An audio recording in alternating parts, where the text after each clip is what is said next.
The Auschwitz Jewish Center Foundation is a not-for-profit organization whose mission is to utilize lessons from the Holocaust to fight hatred and bigotry in all forms through educational programs and provide direct humanitarian assistance to victims of mass atrocities and genocide. Your support helps ensure AJCF's vital work to fight anti-Semitism and all forms of hatred through education. They use the lessons of the Holocaust to honor the past and transform the future for generations to come. For all the details and to support the Auschwitz Jewish Center Foundation, visit ajcfus.org. That's ajcfus.org.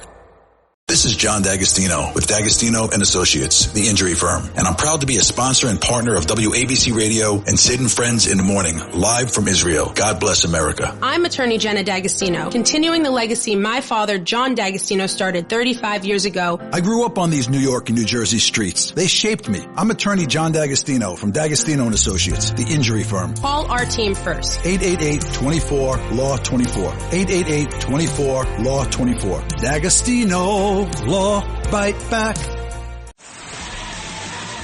Sid and Friends in the Morning. 77 WABC.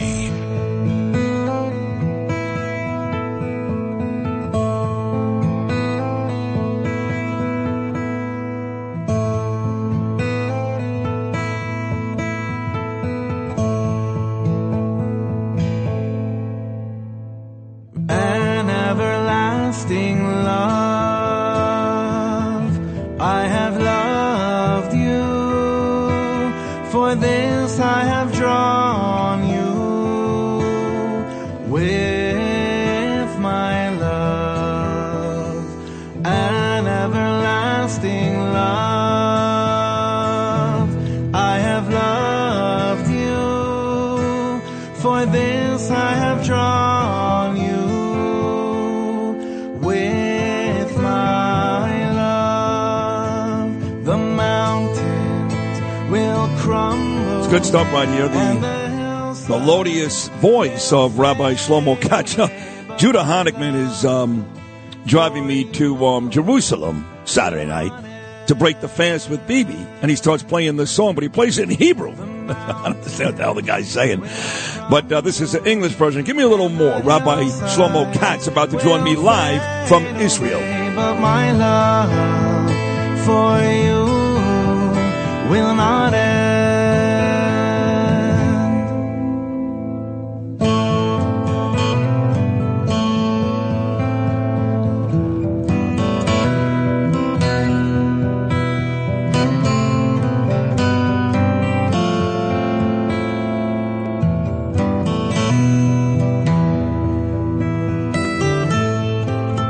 So I had the fortunate opportunity to spend Yom Kippur last week in Israel, specifically in Judah Honickman and Eve Harrow's hometown of Efrat. And I went to their shul, and I kept hearing about this rabbi, this Shlomo Katz. He's the man. So I get to Efrat, and before I check into my apartment for the day, Judah takes me over to his brother-in-law's house. He's the rabbi. And I met Shlomo, his wife, his beautiful children. And I was excited to see him, quote-unquote, perform, which I did that night at Kol Nidre. The next day I went to both Yiska and Neela. And all of what I heard about Shlomo turned out to be correct. What a guy. So here he is, live from Efrat, Israel, early on this Tuesday morning. Actually, it's almost 2 o'clock where he is in the afternoon. Shlomo Katz. Rabbi, good morning, buddy. How are you? Good morning, my brother. How are you, Sid? I'm great. It was really a pleasure meeting you. When I was in your house, before I even got to the temple services, I realized that all these special things people said about you before, they were all true. You know, you blessed me outside in your backyard, and I've got great pictures of that. So you're just a terrific guy, and I really love meeting you, and I think you are an amazing rabbi, the best I've ever seen. Wow. Wow, Sid, coming from you, that means a lot, and it touches my heart. It's true. The service you ran was great. I got to tell you the truth. Since I'm a little boy, Rabbi Shlomo, my dad would take me to shul, and I didn't love it. You know, it was a lot. And then when the rabbi spoke, I would always fall asleep. So I know you noticed this. When you did your sermons, whether you were talking about taking the masks off or how the people have responded a year later, those two sermons, I know you noticed this. I got out of my chair and made my way closer to you just to watch you. You saw that, right? I saw that. I was like anticipating you joining me up in the pulpit and sharing the sermon with me. When do you write those? The night before? No, I don't write them. I don't write them. I listen to my heart. I get a little bit of an idea put together before I go up there, and then I ask God to please put the right words in my mouth, and the right words should be what people need to hear.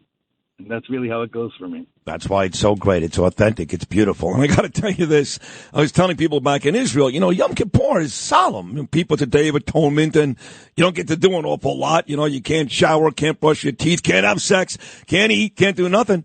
And, back in New York, like I said, it's not a lot of fun. Your shul, when you got going on there, these beautiful people, these maniacs, they're yelling, they're screaming, they're dancing. They're not doing prayers. They're yelling Avinu Malkeinu at the top of their lungs like they're at a Bruce Springsteen concert. The way you guys do it there is so much better. It makes you feel like you're part of a special party. I love the way you run your services. Oh, wow. That's so sweet of you. Listen, I'm part of an amazing crew of people. I would say 90% of them are American Jews that made Aliyah to Israel over the last 10 years. Their hearts are filled with beautiful Jewish pride and sincere love and longing to be close to the whole nation. And I think that Yom Kippur specifically, over the years, for whatever the reason is, there's a misconception about it. If it's a day of atonement, wouldn't you be the happiest person in the world knowing that you're being cleansed and that this is actually what's happening?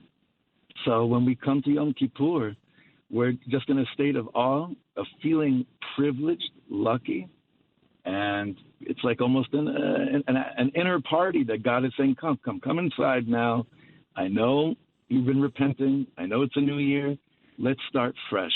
And that brings a smile to our hearts, so we try to do it right. Well, Shlomo, the reason why Jews are so rocked with guilt is, you sit there for basically 2 days in shul, you beg God to forgive you. He does it. He's a very loving and forgiving God, Hashem. But if you screw up the next day, there's no confessional, there's no priest. You got to wait 364 days to repent again.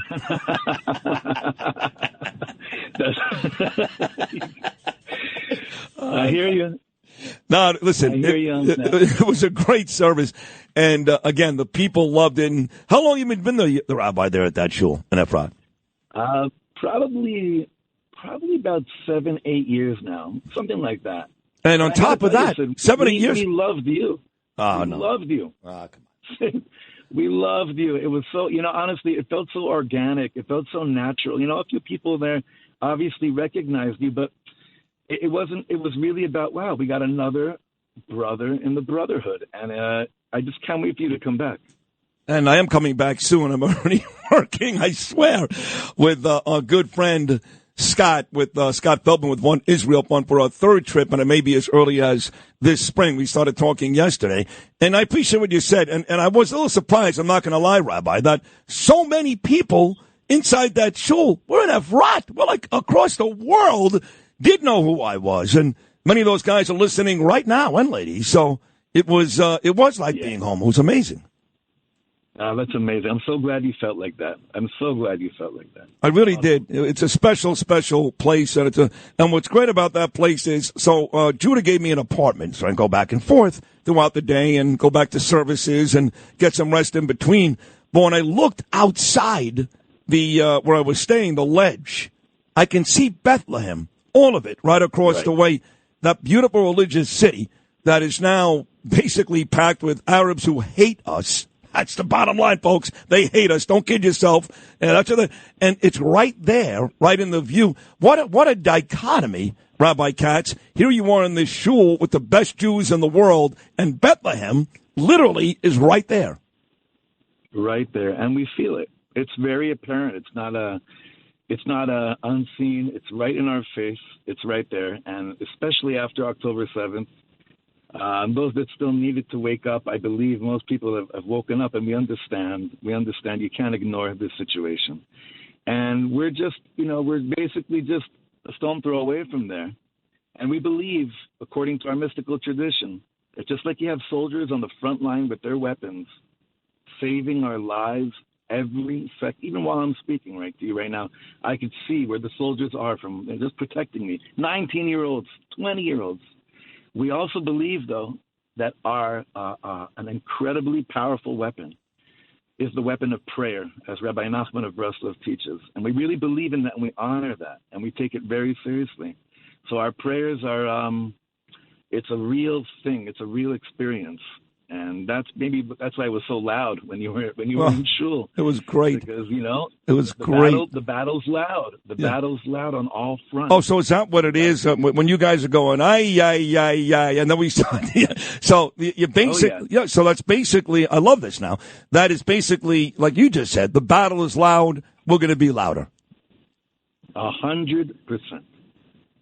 100%. It's. I almost wish that everybody here would just spend one day there. I know you went to shul with your aunt and uncle, Justin in Modim, I guess, but you got to experience this. Trust me. Oh, it sounds great. Unbelievable. So not only are you a great rabbi and one of the best services anywhere in the world in that shul in Efrat, but as we just played your song, you're a very accomplished singer, songwriter. You're famous for that too in Israel. When did that all start?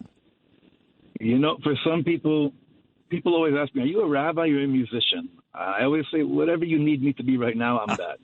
For some people, I'm a rabbi. For some people, I'm a musician. But I hope I'm a friend. I hope people feel that more than anything. Music's in my blood. My father is a cantor. My brother is a very well-known musician. He actually lives in New York, Eitan Katz. It's in our family. The music's very apparent. And I had, I would say, three main musical influences in my life besides my father, and that's Rabbi Shlomo Katz, the great composer. And as you and I discussed, once I heard Neil Young, my fingers started dancing on the guitar. Neil Young, that great, Lou? Yeah, Neil really opened it up for me. Neil Young, and I had about a few years where I was convinced that every song that Bob Marley wrote was just for me. Actually, wow, Bob Marley and Neil Young. Now, wait, so just so people understand this, you're the number one rabbi, like I'm the number one radio guy. You're the number one rabbi in Israel. I don't care where you are, Jerusalem, Tel Aviv. Nobody's better than Katz. But correct me if I'm wrong, much like Eve Harrow, you're a California kid, yes? I am. Los Angeles. Right. So the Dodgers are playing the Mets right now, so it's a big deal for us. So do you pay attention to any of that back there in Israel? That I force myself sometimes, honestly, for my mental health. I actually force myself sometimes to watch some highlights to just get a breather. But the truth is, when I was a kid, look, I grew up with Magic and Kareem. Wow. I grew up in the 80s in L.A. I grew up in the 80s with the Dodgers with Fernando Valenzuela and Oral Hershiser and Mike Scioscia, Steve Sack. Wow. The quality teams, Today, and back then, if they lost, our whole world was shattered. And when they won, mazel tov to the whole world. Today, when they win, it's awesome. And when they lose, it's like, it doesn't really matter. Right, it doesn't matter in the big scheme of things. But, see, that's the one thing for me. We'll wrap this up in a couple of minutes. People say, could you move to Israel full time? And I love Israel. I've been there twice in 6 months. I'm already planning to come back. I love the people. I love you. But I don't know. I can't watch the Giants at 4 o'clock in the morning, Rabbi. I hear you. But plenty others do here. Actually, they still do. You still got some diehard fans. They're waking up at 4, no matter what. I know. I saw them in shul. They were great. One thing I do want to point out. Yeah, they're all sports fans. I do want to point this out. At one point during your services, you looked at all of us, and you said, I'm really happy about the turnout this year. I mean, it was packed. The shul was packed. It didn't matter what service it was. The 2 days that I was there, you could barely get a seat. A lot of folks actually had to stand. Were you a little concerned that maybe over the last year, because of what's happened, people wouldn't come because the turnout was magnificent? More than being concerned about attendance, I was much more concerned about where people's heads and hearts were. We've been dancing an emotional roller coaster the whole year. And I think really what I meant was that when I said I was happy they were there, that I felt like people that were there were actually present. They were actually present. The consciousness was there. And that meant the world to me. And it also didn't just mean a lot to me. that gives me the strength. It fired me up. The people I have in the community here, they constantly are a source of strength and inspiration for me. And that's really what I was so blessed to feel, especially on Yom Kippur. Whoever was there was literally there. They really were. Man, were they there. They danced and reveled and enjoyed. So on the way out, Rabbi, look, you're certainly a mainstay there and a rock for so many people. I experienced it. You're a hero to me. How do you feel about the future? We talk about it here. People talk about Israel's future. They've never been there. They talk about the Palestinians. They never met one. It's hilarious to me. They're all geniuses here. But I say until you actually go there, like I've done twice in 6 months, you really have no idea what you're talking about. No idea. I drive through the Arab neighborhoods trying to get Judah's tires filled after shul on Saturday night. I feel the tension. Tell me what you think about the future for the state of Israel. My thoughts and feelings are totally connected to my beliefs. If I wasn't driven by my belief, my faith, and I'd look around, I would be like, oh my God. But the truth is that my faith is showing me more and more every single day that we're something else. We're made of something else. Our people is made of something else. This last year, like you had mentioned, we spoke about Yom Kippur night. All masks are off now this last year. People have stepped up in ways they didn't even know they're capable of doing. They didn't know it was inside of them. And that's the calling of the Jewish soul that's just, that wants to really bring real peace to the world. Not this fake concept called the peace process, a word that's been perverted so many times over the years. And I feel it's not just a matter of being optimistic.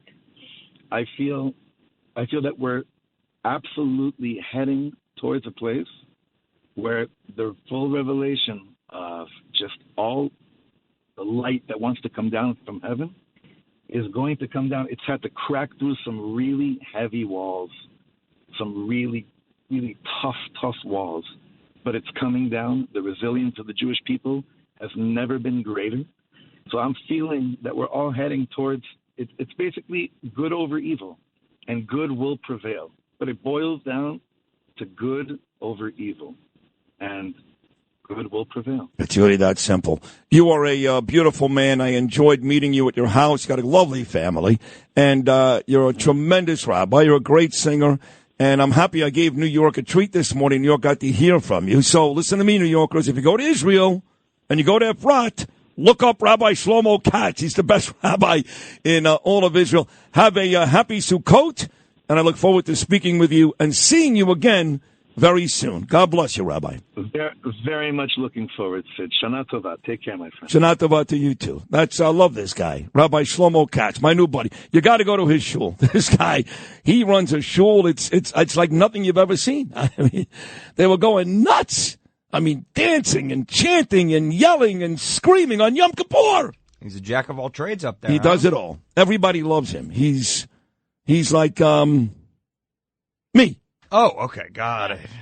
The cold winter weather is coming, and the team at Peerless Spoilers, they're ready to help you prepare for this season. It's time to make sure your home is nice and warm for the cold weather. Save loads of money on your fuel bill. Do it now before it's too late and you've got a mess on your hands. Start thinking about replacing your old beast of a boiler with a new high-efficiency Peerless Boiler. Go to PeerlessBoilers.com, pop in your zip code, and you'll find a dealer near you. Remember, Peerless Boilers, the world's best-built boilers, and proud sponsor of Sid and Friends in the Morning, live from Israel.